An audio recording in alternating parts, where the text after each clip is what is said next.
Trump. Many others had never voted before. And when Andrew Cuomo called me to concede at 10:15 that night, he said over the phone that we had created a tremendous force. When you insist on building a coalition with room for every New Yorker, that is exactly what you create, a tremendous force.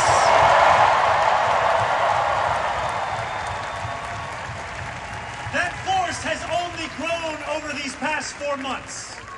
We now have more than 90,000 volunteers.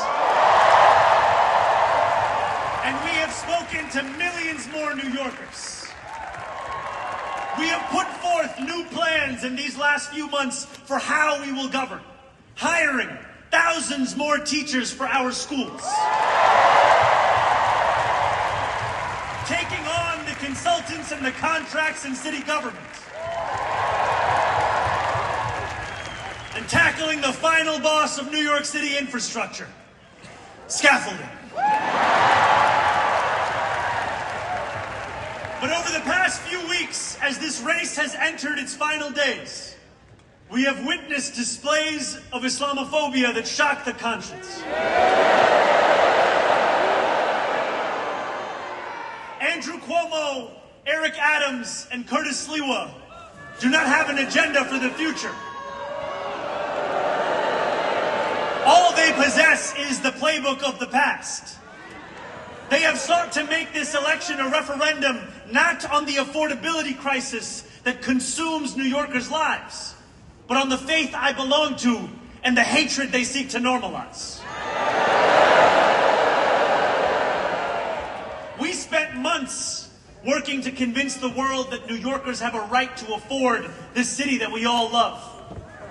Now, we are being forced to defend the idea that a Muslim is even allowed to lead it. These same big money donors and disgraced politicians have sought to rob us of our ambition because they do not think that you deserve the beauty of a dignified life. And time and again they have encouraged you to imagine less because they know that a reimagined New York hurts their bottom line. I believe that this city is like the universe, constantly expanding. We deserve a city government as ambitious as the working New Yorkers who make it the greatest city in the world. We cannot wait for someone else to deliver it. We are not afforded the luxury of waiting, because too often to wait is to trust those who delivered us to this point. On November 4th, we will set the course of our city back in the direction it belongs. And in doing so, we will answer a question that our nation has wrestled with from the dawn of our founding. Who is allowed to be free? There are some who hear that question and they know the answer without hesitation. They are the oligarchs who have accumulated vast wealth off those who labor from before the light breaks the horizon until long after color has drained from the sky. These are the robber barons of America, and they believe their money affords them a larger say than the rest of us. I am not just talking about the Bill Ackmans and Ken Langones of the world. I speak of people whose names you are not familiar with, who have no qualms about contributing more to super PACs than we would ever tax them, and who celebrate when those PACs flood our airwaves with commercials that plaster the words "global jihad" over my face.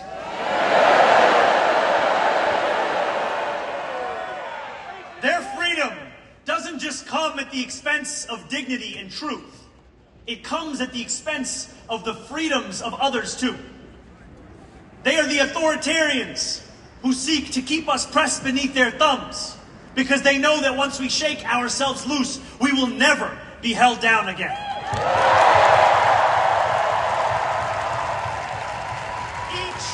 every one of these people think New York is for sale.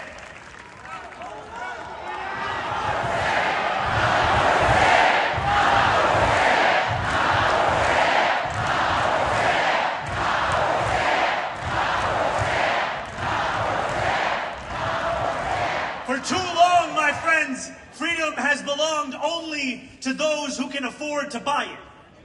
The oligarchs of New York are the wealthiest people in the wealthiest city, in the wealthiest nation in the history of the world.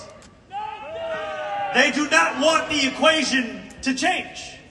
They will do everything they can to prevent their grip from weakening. The truth is as simple as it is non-negotiable. We are all allowed freedom.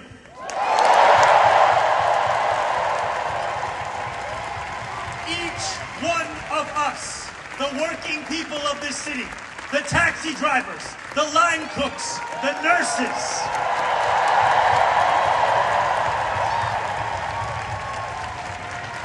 all those seeking lives of grace, not greed, we all get to be free.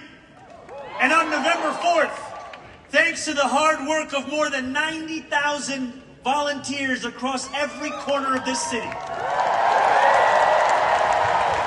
that is exactly what we will tell the world. Because while Donald Trump's billionaire donors think that they have the money to buy this election, we have a movement of the masses. And we are a movement that is not afraid of what we believe. And we've believed it for quite some time. Those who worry about what this movement may look like on January 1st are the ones who worried on October 23rd what it may look like tonight. But our purpose has not changed, and neither have our promises. As I said on the evening I announced, the job of government is to actually make our lives better. And in the exact words I said on October 23rd, here is what we stand for, my friends. We are going to freeze the rent for more than 2 million rent-stabilized tenants and use every resource at our disposal to build housing for everyone who needs it. We are going to eliminate the fare on every single bus line and make what are currently the slowest buses in the nation move around this city with ease.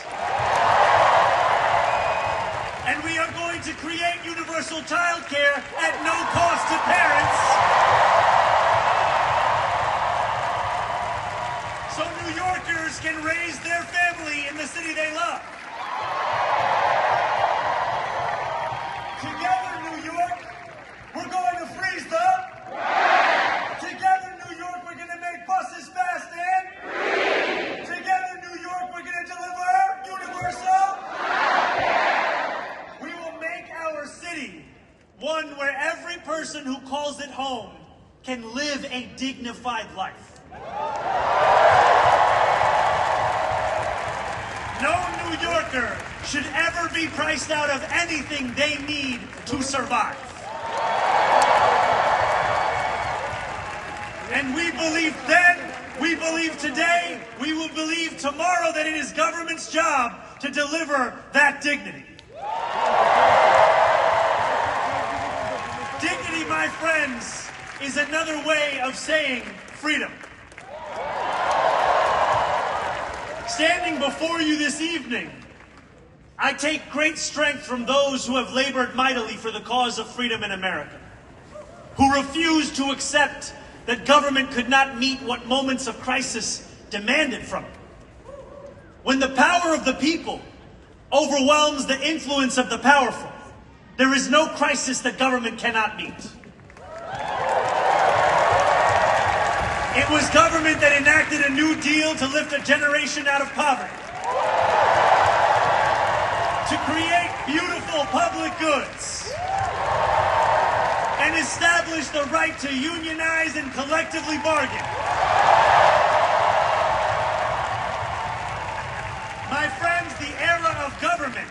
that deems an issue too small or a crisis too big must come to an end. Because we need a government that is every bit as ambitious as our adversaries. A government strong enough to refuse the realities we will not accept and forge the future we know we deserve. A government that refuses to accept 1 in 4 New Yorkers living in poverty. That refuses to accept more than 150,000 public school students being homeless. That refuses to accept that 2 union salaries are not enough to put down a mortgage in this city. And a government that refuses to accept you being priced out of the very city you helped to build every single day. Time and again, our nation has teetered on the precipice of hopelessness. Now is one of those times. But in each of these moments, working people have reached into the darkness and reshaped our democracy. No longer will we allow the Republican Party to be the one of ambition. No longer will we have to open a history book to read about Democrats leading with big ideas. My friends, the world is changing. It's not a question of whether that change will come. It's a question of who will change it. We have an opportunity before us that few have ever received and even fewer have seized. It's the opportunity to show the world what it means to win freedom. It is the opportunity to live up to the legacy left by those who came before. We do not get to determine the scale of a crisis. Our choice is how we respond. Let us win a city hall that works for those straining to buy groceries, not those straining to buy our democracy.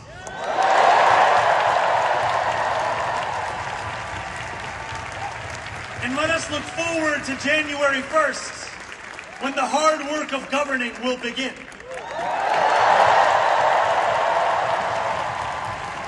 Those in power would like to describe our policy commitments as if they are illusions that will evaporate as soon as we approach City Hall. Let us show them instead that they are invocations of the future that we will win.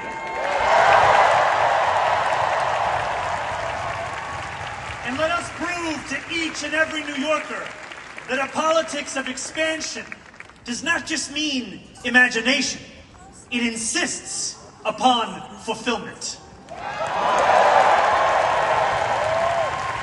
We can make City Hall a place where New Yorkers come to expect the future, not just failure. But we are not there yet. Just as Andrew Cuomo's victory in the primary was thought to be inevitable, the same narrative has started to form around us today.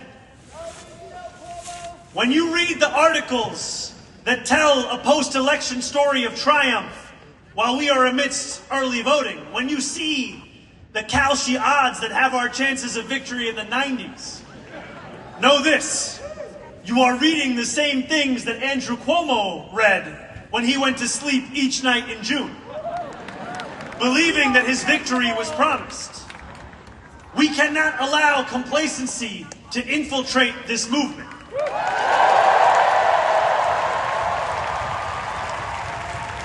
So over these 9 final days, I ask for only one thing from each of you: more.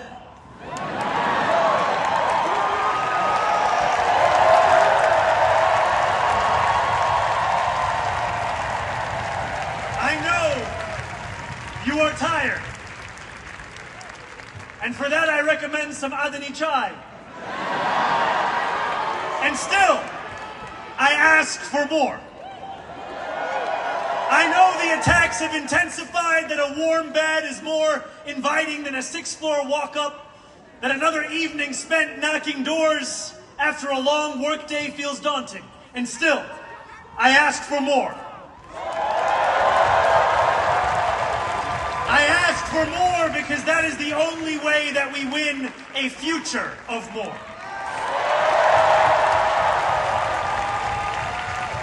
So if you are able, I urge you, my friends, stand up. If you have knocked a door, turn your flashlight on.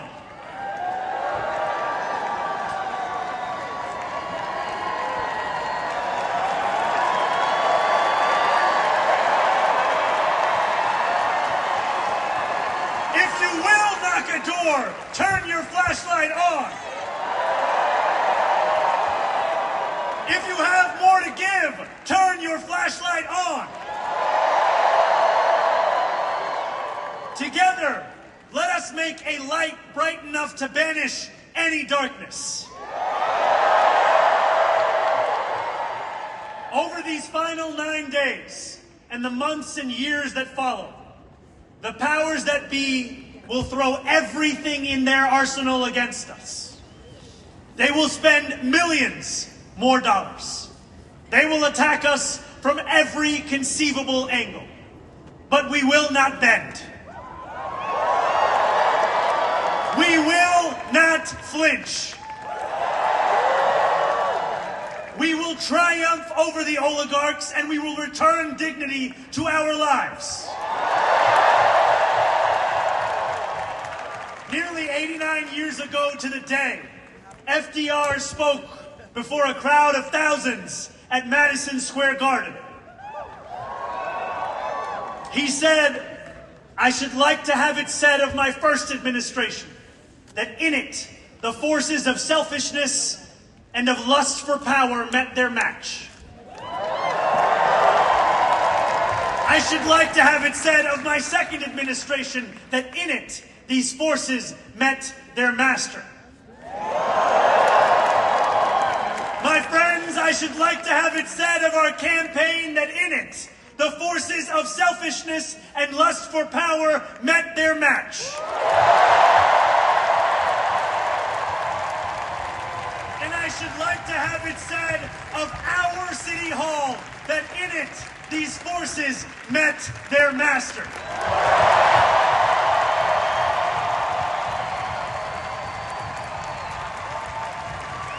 New York, our work has only just begun.